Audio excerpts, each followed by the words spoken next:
Mainly body building world में specially beginners के लिए आर्म साइज ही मैटर करता है। अगर आपका आर्म का साइज़ अच्छा खासा है, आप जिम जाते हो, है ना। और मेरे साथ दिक्कत यही थी कि स्टार्टिंग के 2 साल शायद मैं सिर्फ स्क्वाट डेडलिफ्ट्स ही मारता था, ओवरहेड प्रेसेस ज़्यादा से ज़्यादा। तो मेरे आर्म बिल्कुल अंडर डेवलप्ड थे एंड मेरे ऑलरेडी आर्म के जेनेटिक्स भी वीक थे। तो अगर मैंने आर्म ग्रो करे हैं तो मैं आप सबके आर्म ग्रो करा सकता हूँ। एंड इस वीडियो में निचोड़ है मेरी सालों की गलतियों का। एंड ऑनेस्टली इससे अच्छी वीडियो आपको मिलेगी नहीं कहीं आर्म ग्रोथ के लिए। एंड मैं कॉन्फिडेंट आदमी हूँ नहीं, मैं इतना कॉन्फिडेंट नहीं हूँ, बस इस चीज़ में मैं कॉन्फिडेंट हूँ कि इससे अच्छी वीडियो नहीं मिलेगी। तो शुरू करते हैं एक्सरसाइज सिलेक्शन से। आर्म ग्रोथ का एक्चुअली सबसे सिंपलेस्ट पार्ट जो है वो है एक्सरसाइज सिलेक्शन, क्योंकि फंक्शन ही क्या है, ये और कुछ फंक्शन नहीं है। ट्राइसेप यहाँ से यहाँ खींचेगा, बाइसेप यहाँ से यहाँ खींचेगा। अब शोल्डर जॉइंट पर अटैच है तो ये भी हो जाता है। तो मैंने अपने ट्रायल एंड एरर से बहुत सारी एक्सरसाइज करी, बहुत सारी, सब कुछ कर दिया, सर के ऊपर, हाथ पीछे, ये सब। एंड फाइनली मैंने फिगर आउट करी हैं 2 एक्सरसाइज। बताऊँगा आपको 4, मैं करता 2 हूँ। पहली एक्सरसाइज हो गई डंबल प्रीचर कर्ल। बारबेल से भी कर सकते हैं, बट क्योंकि आर्म मेरा वीक पॉइंट था तो मैंने हमेशा उसे यूनिलैटरली करना ही पसंद करा। यूनिलैटरली मतलब एक हाथ एक बारी में। ट्रैक्टर आ रहा है, जाने देते हैं। बारबेल में दिक्कत ये है ना कि वो फिक्स्ड है, तो 2 ही ऑप्शन है, या तो ये जो होती है इजी बार, उसमें हाथ ऐसा रहेगा वो करो, या स्ट्रेट बार से करो। डंबल से है कि रिस्ट पोजीशन जिस लेवल पे कंफर्टेबल हो वो मैनिपुलेट हो जाएगा एंड वो सबके लिए फिर काम करेगा। एंड ऑनेस्टली बारबेल में ईगो भी आ जाता है। एंड आर्म्स ऐसी मसला है जिसमें ईगो को तो बहुत दूर रखना है ट्रेन करते हुए, वजन के साथ मतलब। इसलिए डंबल प्रीचर कर्ल से अच्छी एक्सरसाइज कोई नहीं है। अब आपको वो पेन अगर होता है तो मैं बोलूँगा कि पहले पूरा नीचे जाना जरूरी नहीं है, पूरा ऐसे लॉकआउट करना जरूरी नहीं है। यहाँ पे बाइसेप पे बहुत बुरा लेवरेज है वजन उठाने के लिए, तो बोलूँगा थोड़ा सा कर्व करके, बट वो ये हर रेप में स्टैंडर्डाइज करना पड़ेगा आपको, एक ही जैसा हो। एक ये फ़र्क है। एंड दूसरा, जब आप कर रहे हो ना तो खुद को एकदम पकड़ के रखना है बेंच में, ऐसा रखना है कि भैया बेंच आपका बच्चा है, खुद को टाइट रखना है। ये ना हो कि बॉडी हिल रही है ना, और साथ में बेंच कर्ल हो रहा है, समझ रहे हो। ट्राइसेप का भी बेस्ट एक्सरसाइज मैं बताऊँ तो ये सिंगल आर्म पुल डाउन, एक हाथ से। अगेन वीकनेस है तो यूनिलैटरली करना ज़्यादा वाइज है। अब ट्राइसेप के 3 हेड होते हैं कि कौन सा हेड ट्रेन होगा, ब्ला ब्ला ब्ला, कोई टेंशन लेने की जरूरत नहीं है।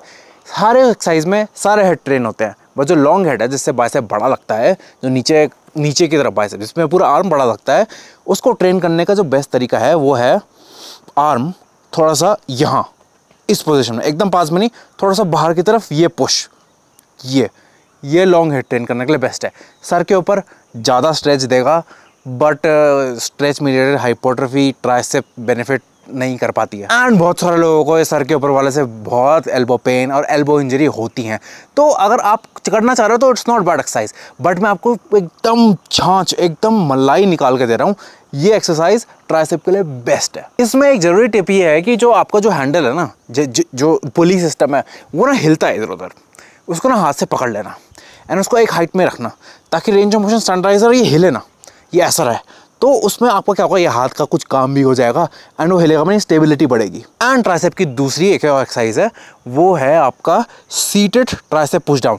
खड़े होके भी कर सकते हो आराम से, कोई दिक्कत नहीं। बट दिक्कत ये होती है कि जैसे आप स्ट्रांग होंगे, जो कि आपको पता चलेगा, मैं आप इंटेंसिटी में बताऊंगा आगे, स्ट्रांग होंगे ना तो वीपर को खींच रहा है वेट, आपको आप यहाँ ऊपर को खींच रहा है, तो बेसिकली आपको ना आपकी एक्सरसाइज करनी पड़ेगी इस वेट को यहाँ रखने के लिए। जैसे से आप स्ट्रांग होंगे, अभी वीक हो तो कोई फर्क नहीं पड़ेगा, स्ट्रांग होंगे तो फर्क पड़ेगा। तो इसलिए सीटेड ट्राइसेप पुश डाउन, इसमें ऊपर खींचने वाला फैक्टर खत्म हो जाता है। ऐसे आपको बस ट्राइसेप सीधे करने में फोकस करना है। अब कितने सेट करने हैं, कितने रैप करने हैं, डिपेंड करता है अपनी ट्रेनिंग की जर्नी में कहाँ है। फॉर एग्जाम्पल प्रीचर कर्ल में आप गए, पहले दिन जोश आ रखा है, आर्म ग्रो करने हैं, आपने खतरनाक इंटेंसिटी दे दी, ठीक है, इंजरी हो गई, लो खत्म सीन, टेक्निक भी आपकी बेकार थी। तो मैं बोलूँगा अगर आपको प्रीचर कर्ल का एक्सपीरियंस नहीं है, इन एक्सरसाइज का एक्सपीरियंस नहीं है अभी, तो मैं बोलूँगा कम से कम 2 हफ्ते, एक्सपीरियंस से बता रहा हूँ, 2 हफ्ते मतलब अगर हफ्ते में 2 बार आप ट्रेन करेंगे, 4 सेशन, आपको इन पे थोड़ा लाइट वेट मतलब 12 रैप करीब 10 से 12 रैप के बीच में रहना है। टेक्निक फिगर आउट करनी है, फिगर आउट करना, कहीं पेन्स तो नहीं हो रहे हैं, ये सारी चीज़ आपको फिगर आउट करनी है 3 एक्सरसाइज में। भले ही सबसे यूजफुल रैप रेंज नहीं है 12 रैप, मैं बोलूँगा सबसे आइडियल रैप रेंज होगी 6 रैप। उन 6 रैप में से जो लास्ट के 5 रैप होंगे वो होंगे स्लो एकदम, मतलब लगी पड़ी है, उसी से वही रैप जो होते हैं उसी से होती है मेन मसल ग्रोथ। जो लास्ट के वो 5 स्लो रैप होते हैं ना, जिसमें स्पीड स्लो हो जाती है, वही होते हैं गोल्डन रैप। उससे पहले जो ऐसे उठ रहे हैं ना आराम से, वो हाइपोट्रोफी के लिए इतना बेनिफिशियल नहीं होते, यही होते हैं। तो बस इसलिए आपको वो 5 रैप निकालना है। तो अगर आप 6 रैप कर रहे हैं, 5 रैप कर रहे हैं, तो बात यह है कि सारे के सारे रैप यूजफुल वाला ही थे। उससे क्या होगा, फटीग कम होगा। बात यह है कि अगर मैं कर दूँ 15 रैप, 16 रैप, तो उससे पंप अच्छा आएगा, ठीक है। उससे लास्ट के 5-6 रैप में मुझे स्टिमुलस भी मिल जाएगा मसल ग्रोथ का, ठीक है। तो क्यों ना करो मैं ज़्यादा रैप। होगा ये कि मसल ना डैमेज भी ज़्यादा होगा। मसल डैमेज से ग्रोथ नहीं होता, ठीक है। आप 16 रैप कर दिए, मसल फट गया, अब क्या है, 2 दिन रेस्ट करा, जब दोबारा ट्रेन करने का टाइम आया तो रिकवरी नहीं है, परफॉर्मेंस डाउन जा रही है। स्टिमुलेशन देना है, फोड़ना नहीं है मसल को, स्टिमुलेट करना है हल्का सा अच्छा सा। आन वही है कि अगर आप एक बार स्टिमुलेट करेंगे हफ्ते में, ठीक है, 2 बार करेंगे बढ़िया, 3 बार करेंगे और बहुत बढ़िया, 6 बार कर सकते हो अगर स्टिमुलेट। बहुत ही सुंदर दुनिया में जहाँ पे फटीग जैसी कोई चीज़ होती नहीं है, जहाँ पे मसल डैमेज होता ही नहीं है, आप पे गोकू की सेंसू बीना आप खा लो, आप रिकवर हो जाओगे 1 सेकंड में। तो मैं 7 बार करूँगा बाइसेप ट्रेन हफ्ते में, लेकिन असल दुनिया में होता नहीं है, डैमेज तो होगा ही, है ना। तो उस रिकवरी के लिए हमें ब्रेक लेना पड़ता है। इन कंक्लूजन रेप रेंज ये है कि स्टार्टिंग में टेक्निक फिगर आउट करने के लिए 10 से 12 रैप, जैसे से आपको टेक्निक में कॉन्फिडेंस आ रहा है, तब 6 रैप हार्ड स्लो एफर्ट वाले रैप होंगे, बट टेक्निक पहले फिगर आउट कर लेना आराम से। अब सेट कितने करने हैं। आप गए जिम, आपने कर दिए उस दिन 8 सेट, तो जो पहले के 2-3 सेट है ना, वही सबसे अच्छे सेट है। उसके बाद धीरे धीरे परफॉर्मेंस नीचे जाती है, उससे इतना स्टिमुलस नहीं मिल पाता है। तो आपका गोल ही होना चाहिए। तो इससे हम पहले एक बात और सीखे एक्चुअली, कि अगर आपका गोल है आर्म्स को ग्रो करना, जैसे कि मेरा है, मैंने पहले करी नहीं था, तो अब इंडस्ट्री में थोड़ा आर्म्स ही चलते हैं, तो आर्म्स ग्रो करने पड़ेंगे। तो आपका भी गोल अगर ये है, तो पहले की 2 एक्सरसाइज में ही रखें इसे। अगर आप बाद में रखेंगे तो उतना ही कम स्टिमुलस मिलेगा उनको ग्रोथ का। तो उनको पहले की एक्सरसाइज में कैसे रखें, तो मैं तो फॉलो करता हूँ उसके लिए torso limb split. Torso split मतलब इस टॉर्सो वाले दिन मैं अपने शोल्डर्स, चेस्ट, बैक ट्रेन करता हूँ, ठीक है। लिम्स वाले दिन मैं अपने लेग्स और आर्म ट्रेन करता हूँ, एंड मैं आर्म्स वाले ट्रेन करता हूँ।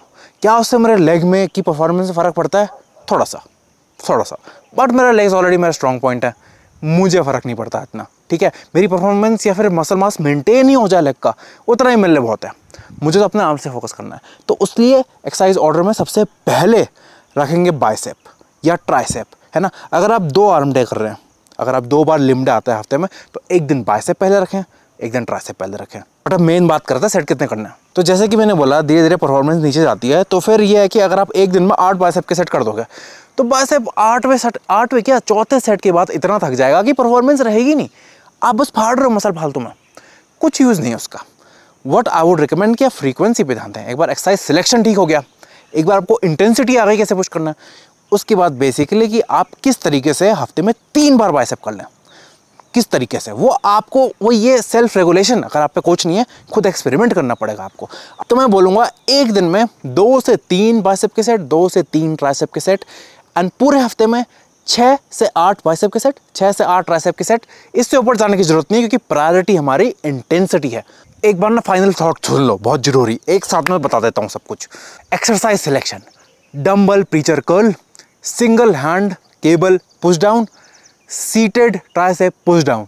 एक्सरसाइज ऑर्डर पहले की 2 एक्सरसाइज में ही रखना है इनको। फ्रीक्वेंसी हफ्ते में कम से कम 2 बार ट्रेन करना है, कम से कम। रेप रेंज जब सीख रहे हो स्केल तो 10 से 12, जब टेक्निक पे कॉन्फिडेंस आ गया तो 6 से 7 रेप। इंटेंसिटी लास्ट के 4-5 रेप एकदम स्लो हो जाना चाहिए। वो इंटेंसिटी भी आपका एक्सपीरियंस ही है कि प्रैक्टिस करना पड़ेगा आपको, बस यही है। और सब मजदूरी वाला काम है, मतलब डे इन डे आउट आके सेम एक्सरसाइज। ये नहीं कि अरे यार आज मैंने ये वीडियो देख लिया, ये ट्राई करते हैं, ये ट्राई करते हैं, नहीं। एक चीज, एक ट्रेनिंग फिलॉसफी पे स्टिक करें ज़्यादा से ज़्यादा समय। एंड मैं ये सब बस एक्सपीरियंस से ऐसे निकाल के आपको कुछ भी नहीं बोल रहा हूँ, ये सारी रिसर्च बैक्ड चीज़ें हैं। अब मैं डीप लेवल पे आपको नहीं समझा रहा हूँ, क्योंकि आपको रिजल्ट ओरिएंटेड में एडवाइस दे रहा हूँ। यार डीप किसी और वीडियो में करेंगे, यहाँ पे चेल लगाऊंगा मैं, तब करेंगे वो वाली बात। बट बस इस फिलॉसफी पे स्टिक करें। सबसे ज़रूरी यही है कि आप इसको लंबे समय तक करें। प्रोग्रेशन प्रीचर कर्ल में स्पेशली थोड़ा धीरे करना, स्पेशली स्टार्टिंग में, क्योंकि जब ईगो उसमें इन्वॉल्व हो जाए तो उसमें इंजरी के चांस कम ज़्यादा होते हैं। एंड बस पूरा नीचे मत जाना, स्पेशली अगर अनकंफर्टेबल लग रहा है तो प्लीज़ पूरा नीचे मत जाना। एंड प्लीज़ इसके अलावा कोई भी वीडियो अगर आपके फीड में आती है बाइसेप ट्राइसेप ट्रेनिंग के बारे में, तो स्किप कर दो, देखो ही मत, दिमाग में डाउट ही मत डालो 1 सेकंड का। वही किल करेगा गेन आपका। डाउट हटा दो, यही मेथड है जो काम करेगा। अब मैं बता रहा हूँ, सॉरी बस समय देना है। किसी का जल्दी होगा, किसी को समय लगेगा, किसी को टेक्निक सीखने में तो महीने लग सकते हैं, बट काम यही करेगा।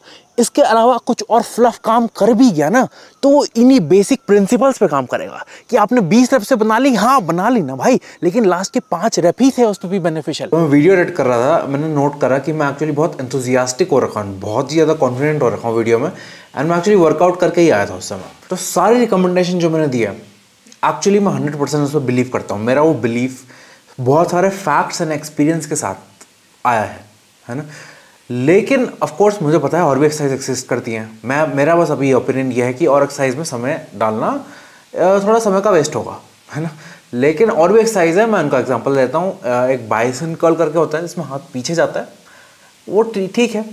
एक होता है जिसमें एल्बो सपोर्ट, प्रीचर कर्ल में उल्टा करके बैठ जाओ और एल्बो को सपोर्ट कर दो पैड में और तब हाथ करो, डंबल से करो, वो भी ठीक है। ट्राइसेप के लिए ओवरहेड वाला स्टफ भी काम करता है ना। मैंने एक्सपीरियंस से नोट करा, एक्चुअली रिसर्च के अकॉर्डिंग तो ये साइड वाला ज़्यादा बेटर होना चाहिए, बट मैंने एक्सपीरियंस से देखा है।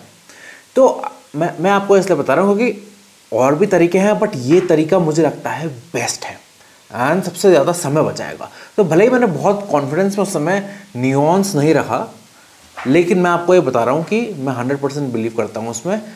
ऑफकोर्स आप नॉर्मल डंबल कर्ल से भी कर ही लोगे बाइसेप की ग्रोथ, बट मुझे लगता है प्रीचर कर्ल से उसी समय में ज़्यादा हो जाएगा। बस स्टार्टिंग में उसमें स्किल सीखने में थोड़ा सा समय लग सकता है आपको।